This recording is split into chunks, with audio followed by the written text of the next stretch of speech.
So how about the Chicago Bears and Mitchell Trubisky? They're 7-7, and they do have an outside shot at the playoffs still, so that's kind of fun. And so I wanted to make a video talking about Mitchell Trubisky. Their offense has looked a lot better with him in there. There's reasons for it, and some of it is because he has been doing well. So I want to get into it and talk about what he's doing well and also why you've seen this shift late in the season to an actual competent Bears offense. One thing to do well is a play like this, where it's going to be play action. It's going to be a rollout to Trubisky's left, and then Jimmy Graham is going to run over the middle. That's the way this play is going to work, and the reality is their running game has actually been pretty decent. It was really good in this game, and so that is going to be able to fool Minnesota. And it seems like if the Bears have a running game, they're just a different offense, and their offensive line, had COVID issues in the middle of the season. They seem healthier now. They seem better, and I think that's gone a long way. It really has. So as you see, Trubisky takes a snap. He fakes a handoff. He's under some pressure right here. This is actually a decent job in Minnesota to create some pressure. The issue is that you see the linebacker who's in charge of covering a certain zone in the middle of the field, Jimmy Graham is in pretty good position, and the linebacker is out of position because of the play action. Because of that, Trubisky can make a throw on the run, as you see, and they're able to pick up a big gain. It was a good throw from Trubisky, too. So, yeah, the play worked, but also Trubisky was able to make sort of an awkward angle throw while under pressure. So that also comes into play, and that's something I do feel about Trubisky is, he's not Tim Tebow out there, right? He can throw the football. It's not like he's a mess. Yeah, he's not as accurate as most quarterbacks in the NFL. That's why he's, in my opinion, not a clear starter in the NFL. But he's certainly someone you can win games with because he has won plenty of games in the NFL. And Trubisky can then help the running game. So, the running game helps Trubisky. Trubisky can help the running game. This play is a great example. It's going to be a running play to Trubisky's left. But what's really interesting here is I want you to take a look at the linebacker who's lined up to Trubisky's right. That's going to be the key player on this one.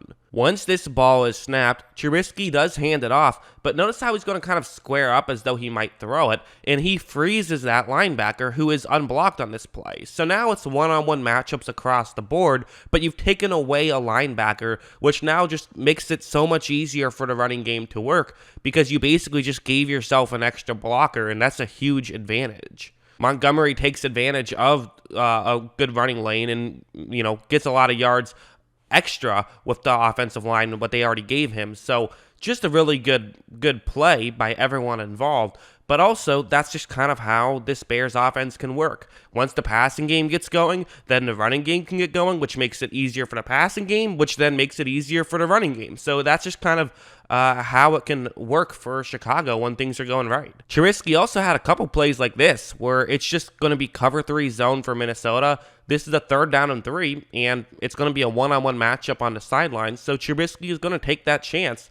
And this is basically, this isn't some scheme play. This isn't something that a bad quarterback can do. Trubisky takes a snap. Allen Robinson gets open because he's Allen Robinson. That's what he does. And Trubisky makes a good throw. They're able to get a big completion there. Again, it's nothing crazy, but it's a good throw. And I do feel like Trubisky he's a good athlete and he can throw the ball well. I don't think he's accurate enough to be a consistent starter, but he's certainly, I guess I would say my argument is I think he is a top tier backup or sort of a low end starter type of quarterback, which still has some value. Chicago could run plays like this. This is a lot of what they did against Minnesota was a play like this where it's zone coverage that Minnesota is in. And what Chicago is going to do is they run play action to Trubisky's right. He rolls out to his left. They're also going to flash a player over in that direction. And that's going to be Trubisky's first read on this play. I've circled a Minnesota player. The reason why I've circled him is because he is going to be crashing in, even though that's not what he's supposed to do. His job is to step back and play coverage, but once he sees that it looks like it's going to be a run, he's going to crash in. Watch, Trubisky takes a snap, fakes the handoff, and you see there's immediate pressure, which, obviously in a perfect scenario, he would have realized what was going on and just stayed where he was at. But once he realized that it wasn't a run, he's doing the right thing at just trying to get quick pressure on Trubisky. The issue is that now the flat on Trubisky's left is completely wide open, and if Trubisky can make this throw, he's probably got a touchdown. So there's good and bad. The pressure isn't great, but all you have to do is get the throw off, and you probably got a touchdown. Trubisky does get the throw off. They are going to get a touchdown here, and again, listen, it's not necessarily the highest degree of difficulty throw, but still, there's plenty of quarterbacks who can't make the low degree of difficulty throws consistently. He can at least do that, so that's kind of why I feel like he is someone you can win with, even if he's not someone you're going to win because of. He had an interception late. It was weird. So first, it's an odd situation where it's 3rd down and goal. They're at the 7-yard line, and it almost looks like a Hail Mary situation. You have every receiver who's just going to run straight into the end zone and then turn back, and hopefully someone gets open for Chicago. You also have Minnesota playing it's close to a prevent defense. It isn't, but it's kind of similar. Part of it is because of the 5-wide situation for Chicago. Personally, I wouldn't have hated just doing something like a quarterback draw here once you see the concept. But whatever, this is what they're doing. I don't love this from Matt Nagy, but it's the play that they feel has the best chance of working, so fine. Trubisky takes the snap. He's going to look over, and you do see that he has a receiver who can turn back and see the ball, whereas the defensive back has his back turned. So I think the logic here does make some sense, is that you make this throw, the defensive back can't turn around, whereas your player can, and he can see where the ball is coming from. The logic here makes sense. One problem is that he's at the hash marks to his right, where the throw is going to be all the way over to the left. So that just makes it a bit of a further throw, which is going to give the defensive back time to get his head turned around. But I also think in this situation, it's a 3rd down and goal right here, and you're up 3 points with 3 minutes left. So probably Minnesota will have one drive left. That didn't exactly end up being the case. They got 2, but one was cut short. So in this situation, you're probably assuming if you get a touchdown, you're probably going to win. So I actually don't hate this decision from Trubisky. Take a chance, try and win the game. If it doesn't work out, the difference between 3 and 6 points, it matters. It does, but it's not as significant as the difference between 3 and 10 points. It doesn't work out. It gets intercepted. It was really good defensive play. So sometimes you got to just say, hey, good play, he took a shot, it didn't work out. I'm not going to kill Trubisky for that.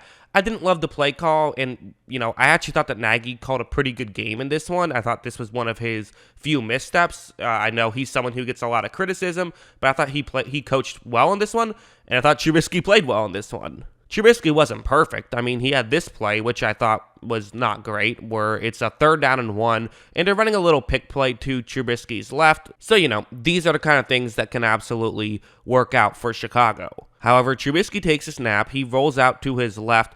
There's an opening here, and Trubisky just has to make this throw. He does. This is the kind of throw you have to make. And to some degree, I wonder if he's just not too confident in his arm.